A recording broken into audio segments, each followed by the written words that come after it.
여러분 안녕하십니까? 광주 MBC 뉴스투데이 시작합니다. 먼저 오늘의 주요 뉴스입니다. 효정요양병원에서 확진자가 계속 나오고 있습니다. 중증의 환자들이 무더기로 확진되면서 광주시는 다른 지역의 전담병원으로 확진자들을 이송하고 있습니다. 요양시설에서 집단 감염이 잇따르자 광주시 방역당국은 요양시설 의료진들이 방역수칙 위반으로 적발될 경우 강력하게 처벌하기로 했습니다. 순천시가 낮술을 금지하는 행정명령을 발동해 논란이 일고 있습니다. 이 와중에 전남의 다른 자치단체에서는 군수와 간부들이 방역수칙을 어겨가며 낮술을 마신 사실이 드러나 빈축을 사고 있습니다. 더불어민주당 소속의 광주 국회의원들이 이명박, 박근혜 두 전직 대통령의 사면에 대해 부정적인 입장을 나타냈습니다. 광주 효정요양병원에서 단 사흘 동안 70명에 가까운 대규모 집단 감염이 발생했습니다. 요양병원 종사자들의 방심과 또 취약한 근무 환경이 이 대규모 확산의 원인이 된 것으로 추정됩니다. 김철원 기자입니다. 하루 확진자 수 74명, 하루치 확진자 수로는 광주 지역 최다 기록을 깬 지난 일요일의 확진자 집단의 중심에는 광주 효정요양병원이 있습니다. 1월 2일 7명, 3일 58명, 4일 3명 등 지금까지 환자와 종사자 68명이 코로나에 확진됐습니다. 이 같은 대규모 집단 감염의 감염원으로는 간호사와 요양보호사 등 종사자들일 가능성이 높습니다. 그분들이 감염원이 될 수가 없습니다. 이건 100% 외부의 종사자들이랄지 의료진들이 전파시켰다고 볼 수밖에 없거든요. 13명의 환자가 확진된 에버그린 요양원의 최초 감염원도 요양보호사였던 것으로 드러났듯이 소수의 종사자가 여러 병실을 드나들며 거동이 불편한 환자 수십 명을 돌볼 수밖에 없는 근무 환경이 대규모 집단 감염을 불러왔을 수 있다는 겁니다. 환자가 단시일 내에 워낙 많이 발생한 까닭에 광주시는 중앙사고수습본부와 함께 효정요양병원의 확진자들을 다른 지역 병원으로도 보내고 있습니다. 요양 환자 한 명을 치료하는 그 인력과 보통 젊은 사람을 치료하는 인력은 굉장히 강도가 다르거든요. 그래서 지금 광주 전남 쪽에 있는 병상이 아직은 침대는 있지만 인력이 충분하게 거기를 따라갈 수 없기 때문에 무더기로 확진자가 나오면서 한때 0.74까지 떨어졌던 광주 지역의 감염 재생산 지수는 1.49까지 치솟았습니다. MBC 뉴스 김철원입니다. 이처럼 요양시설이 코로나19 확산에 취약한 이유로 열악한 근무 환경이 꼽히고 있습니다. 요양보호사 한 명이 수십 명의 입소자를 돌보는가 하면 심지어 확진 판정을 받은 직원이 근무를 한 일까지도 있었습니다. 우종훈 기자입니다. 지난 1년 동안 광주 전남 요양시설에서 나온 코로나19 확진자는 모두 142명. 확진자가 발생한 시설은 광주 효정요양원과 한울요양원, 전남 화순요양병원 등 5곳에 불과합니다. 한 곳당 28명이 나온 셈인데 요양시설에선 확진자가 나오기만 하면 대규모 집단 감염으로 이어지고 있습니다. 대부분 기저질환이 있는 고령자여서 섣불리 상태 변화를 예측할 수도 없습니다. 방역당국은 2주마다 했던 전수검사를 일주일 단위로 줄여 요양시설 내 확산을 막기로 했습니다. 또 요양보호사 등 의료진이 방역수칙을 제대로 지키지 않은 게 드러나면 종사자를 엄중히 처벌하기로 했습니다. 의료진 종사자들이 경각심을 갖고 방역수칙을 지켜줘야 됩니다. 근데 그게 제가 볼 때 잘 안 되고 있는 것 같아요. 한편 현장에서 일하는 요양보호사들은 근무 환경이 개선되지 않는 이상 집단 감염을 막을 수 없다고 입을 모읍니다. 입소자 2.5명당 요양보호사 1명을 두지만 교대로 근무해야 해 저녁엔 한 명이 20여 명을 돌보는 상황이어서 늘 위험이 있다는 겁니다. 에버그린 요양원의 최초 확진자도 야간에 근무하며 3층의 입소자 28명 모두를 2명이서 관리했습니다. 실제 에버그린 요양원 요양보호사는 일손이 부족해 확진 판정을 받고도 입소자를 보살펴야 했을 정도였다며 종사자 처벌만이 능사는 아니라고 말합니다. 정부가 이런 방식으로 코로나 대책을 한다면 요양병원은요 영원히 코로나가 종식되지 않고 사망자나 피해가 계속 나올 수밖에 없어요. 광주 전남 1,600여 개 고위험 시설에 코로나 확산을 막는 데 비상이 걸린 가운데 현장의 목소리를 반영한 효과적인 대책을 마련해 추가 감염을 막을 수 있을지 주목됩니다. MBC 뉴스 우종훈입니다. 절기 소환인 오늘 날이 더 추워지겠습니다. 오늘 광주의 아침 기온 영상권으로 어제보다 4도가량 높게 시작했는데요. 한낮 기온은 1도 안팎으로 아침 기온과 큰 차이 없겠고 어제보다도 6도가량 낮은 기온이 예상됩니다. 앞으로는 더 심한 추위가 예보돼 있어서 주의하셔야겠습니다. 이번 추위는 금요일 오전이 절정이 되겠습니다. 한랭 질환에 주의하셔야겠고요. 비닐하우스와 양식장 냉해 피해도 우려됩니다. 추위 대비하셔야겠습니다.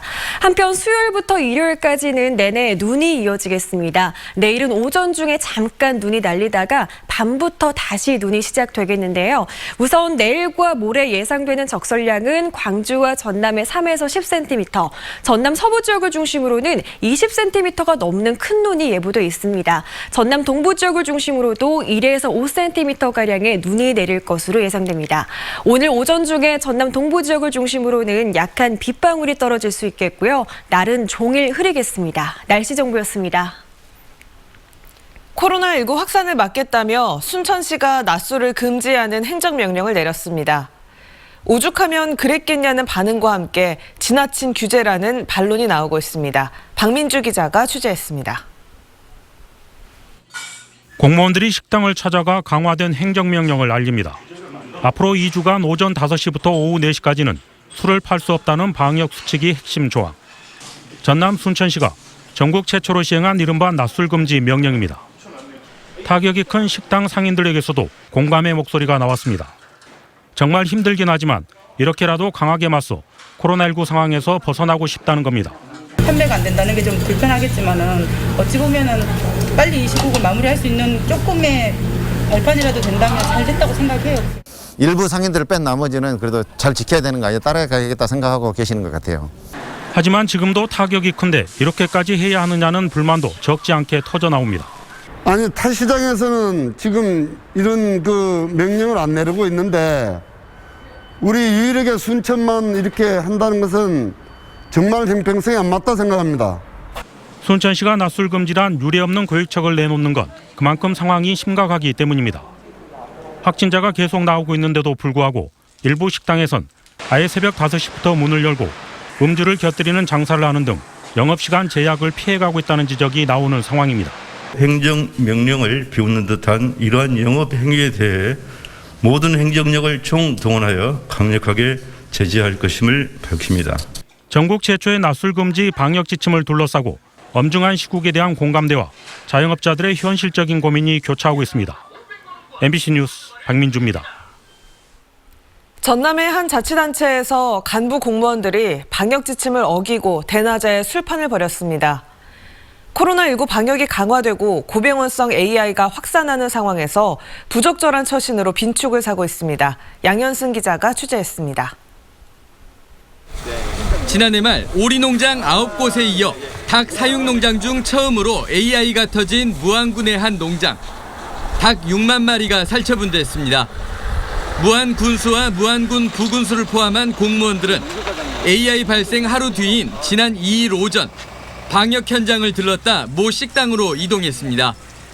최대 4명까지만 식당 동반 입장이 가능하도록 한 정부 방역 지침에는 아랑곳하지 않고 무안군은 12명의 점심 식사를 한꺼번에 예약했습니다. 제 세트를 잡아가지고 여기 한 쌍 딱, 그 앞에 한 쌍, 또 저기 한 쌍. 군수와 부군수 그리고 AI 방역 담당 부서인 농업기술센터와 축산과 간부, 면장, 방역 담당자 등이 참석한 것으로 확인됐습니다. 무안군은 4명씩 한 테이블에 앉아 식사를 했다고 해명했지만 이 역시 방역수칙 위반을 피하기 위한 쪼개기 식사를 인정한 꼴입니다. 특히 일부 공무원은 자리를 옮겨가며 5명 이상이 한꺼번에 동석하기도 했던 것으로 드러났습니다. 수상과장님이 뒷방에가 계시다가 이제 우리 그 자리로 오셨어요. 그래서 그 저한테 검증 찾으시니까 잠깐 뭐라 하더라고요. 그냥 저하고 자리를 좀 바꾸고. 군수, 부군수와 공무원들은 3시간가량 식당에 머물렀습니다. 일부는 식당의 주 메뉴인 복탕을, 일부는 식당 메뉴에 없는 오리탕을 먹으며 대낮에 술까지 마셨던 것으로 확인됐습니다. 그 술을 먹기 위해서 간 자리가 아니었기 때문에 그렇게 많이 하지 않았고요. 인사 뒤끝이 오래서 이런저런 흔한 얘기 그런 거 있죠. 근데 사실 뭐 교수님이 새해 첫날부터 뭐 AI가 발생해서 이제 고생한다는 차원에서 아마 그냥 주시길래 사실 뭐 그건 사실입니다. 새해 벽두부터 터진 고병원성 AI, 그리고 지난해부터 이어지는 코로나19 방역 비상 상황. 정작 공무원은 마셨다고 시인하는 술은 식당에서는 판매한 적이 없다고 하고, 공무원은 식당 메뉴에 없는 오리탕을 먹었다는데 식당에서는 복탕만 팔았다고 항변하는 앞뒤가 맞지 않는 황당한 상황이 연출되고 있습니다. MBC 뉴스 양혜승입니다. 무안의 닭 사육 농장에서도 고병원성 AI가 발생하면서 닭 농장에 대한 방역이 강화됩니다. 전라남도는 닭 농장마다 사육 규모와 관계없이 출하 전 폐사체 5마리씩만 AI 진단 검사를 해왔던 규정을 강화해 사육 동별로 10만 마리 미만인 동은 5마리, 10만 마리 이상인 동에서는 10마리씩 검사하도록 의무화했습니다.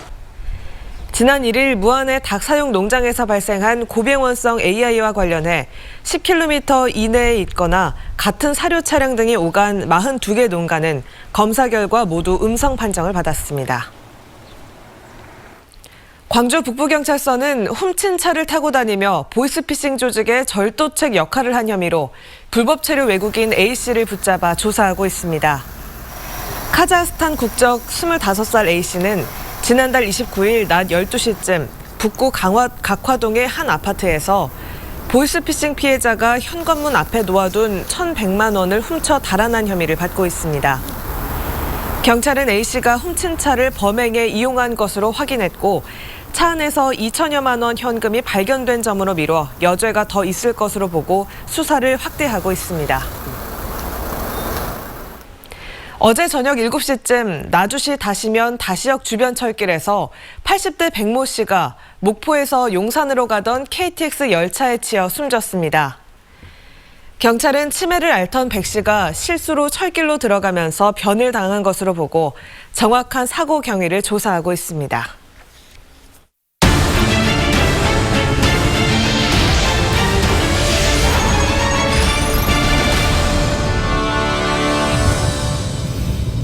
최초의 국산 코로나19 백신 개발이 화순 백신산업특구에서 진행되고 있습니다.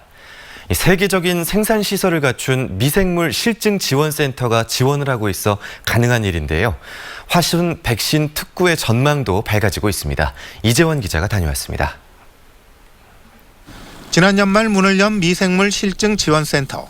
새해 벽두부터 코로나19 백신의 국산화 작업이 한창 진행되고 있습니다.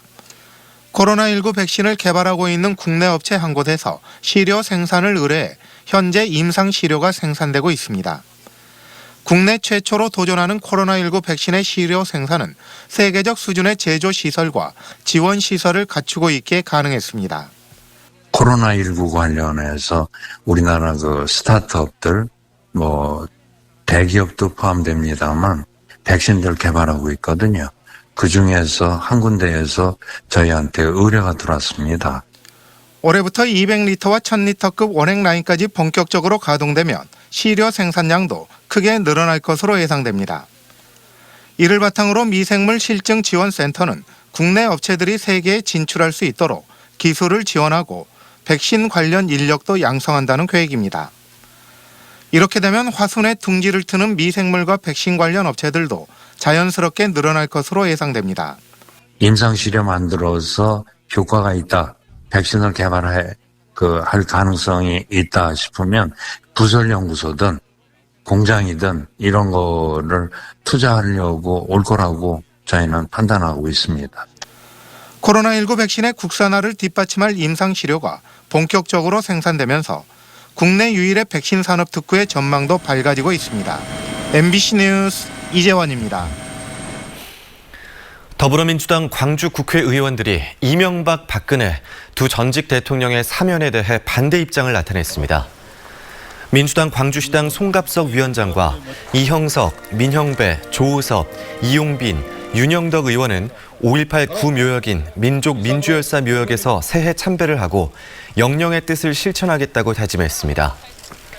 참배를 마친 국회의원들은 국민적 공감을 얻기 힘든 상황에서 전직 대통령들의 사과도 없이 사면을 할 경우 오히려 국론 분열만 가중시킬 것이라며 사면에 부정적인 입장을 보였습니다.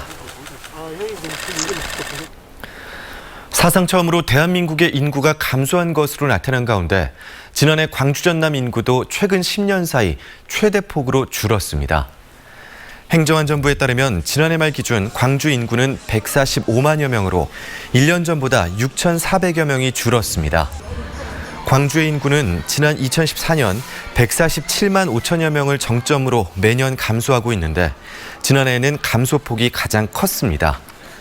전남의 인구는 185만여 명으로 1년 전보다 17,000여 명이 줄어 최근 10년 사이 감소폭이 역시 가장 컸고 2011년 이후 10년 동안 6만 2천여 명이 감소한 것으로 집계됐습니다. 올해 경찰은 수사권 조정과 자치경찰 시행이라는 대전환기를 맞았습니다. 어떤 점이 달라지는지 김한수 기자가 취재했습니다. 목포경찰서 2층에 마련된 한 사무실. 경찰관 2명이 형사과와 수사과 등 각 부서에서 올라온 서류를 들여다보고 있습니다. 수사 영사 수사관들이 불기소 결론을 내거나 내사 미제 사건으로 분류되는 사건들을 점검하는 역할을 하고 있는 업무입니다. 형사소송법 개정으로 경찰은 1차 수사 종결권, 즉 범죄 혐의가 없을 경우 검찰의 별도 지시를 받지 않고 수사를 끝낼 수 있습니다. 이 때문에 수사와 영장 신청 등이 적절한지 다시 검토하는 수사심사관이 일선경찰서에 배치됐습니다. 검찰의 사건을 넘기기 전 단계에서 각 부서장의 지휘를 받지 않은 채 모든 서류를 검토하고 필요에 따라선 재수사 의견을 낼 수도 있습니다. 일반 민원인의 입장에선 본인의 사건을 별개의 부서에서 한 번 더 검토받는 겁니다. 이름도 바뀌고 조직도 개편됩니다. 전남지방경찰청의 명칭은 지방을 빼고 전라남도 경찰청으로 표기하게 됐고 공공안전부와 수사부로 나뉘었던 기존의 2부 체제에서 생활안전과와 여성청소년과, 교통과 등이 속한 자치경찰부가 신설돼 3부 체제로 전환됩니다. 맞춤형 치안을 할 수 있는 그런 부분을 만약에 관광객들이 많이 오신다 그러면 많이 오시는 쪽은 어떤 경찰력을 어떻게 운영하고 또 뭐 도심권이다 그러면 도심권은 경찰력을 어떻게 운영하고 전라남도와 전남경찰청은 조례제정과 위원회를 구성해 올해 7월부터 자치경찰제를 전면 시행할 계획입니다. MBC 뉴스 김한수입니다. 지난해 전남 직업계고 출신의 주요 기관과 기업의 취업자가 전년도에 비해 15%가량 감소했습니다. 전남도 교육청에 따르면 지난해 12월 말 기준 공공기관 등에 취업한 전남 특성화고와 마이스터고 졸업생은 212명으로 2019년 같은 기간 250명과 비교해 15%가량 줄었습니다. 전남교육청은 대기업 취업자가 지난해 61명으로 전년보다 크게 줄었기 때문으로 분석했습니다. 전라남도가 남성에게도 난임 치료를 지원하는 등 난임 부부 치료비 지원 사업을 확대합니다.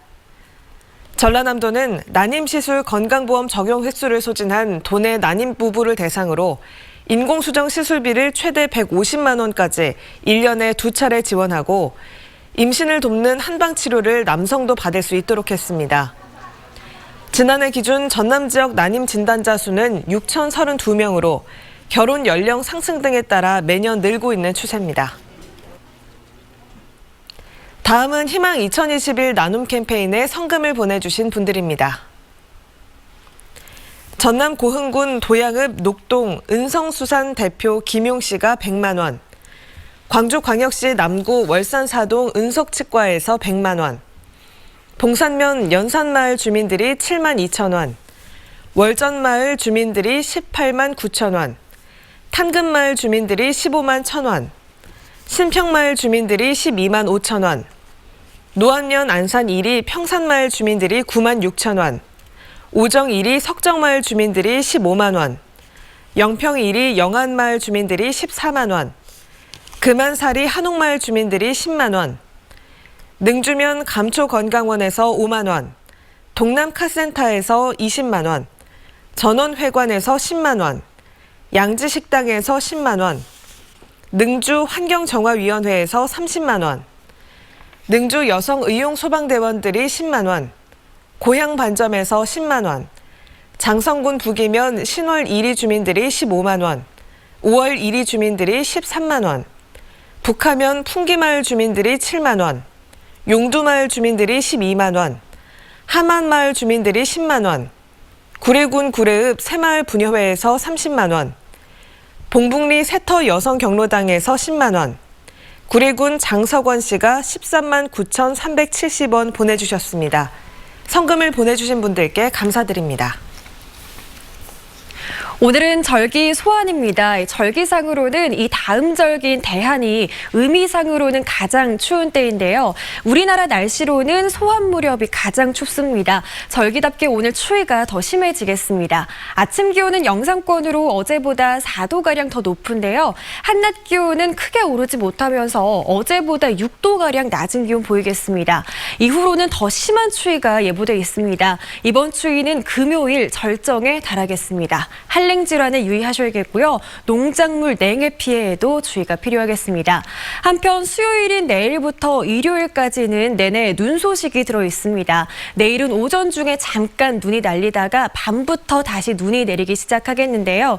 내일과 모레 예상되는 적설량은 광주 전남의 최고 10cm, 서부 지역은 20cm 이상이고요. 전남 동부 지역을 중심으로도 1에서 5cm가량의 눈이 내릴 것으로 예상됩니다. 오늘 오전 중에 전남 동부 지역을 중심으로는 산발적인 눈발이 날릴 수 있겠고요. 날은 대부분 지역에서 종일 흐리겠습니다. 광주 현재 기온 2도 안팎 보이고 있습니다. 낮 기온 대부분 지역에서 0도에서 1도 안팎 보이겠습니다. 목포의 현재 기온 3도 안팎 보이는 가운데 낮 기온은 2도 안팎 보이겠고요. 곡성에서도 낮 기온 1도 안팎에 그치면서 춥겠습니다. 바다의 물결은 최고 3m로 어제보다 높게 일겠습니다. 이번 주 큰 눈과 함께 심한 추위가 예보돼 있습니다. 건강관리와 안전사고에 유의하셔야겠습니다. 날씨 정보였습니다. 이상으로 광주 MBC 뉴스투데이를 마칩니다. 함께해 주신 여러분 고맙습니다.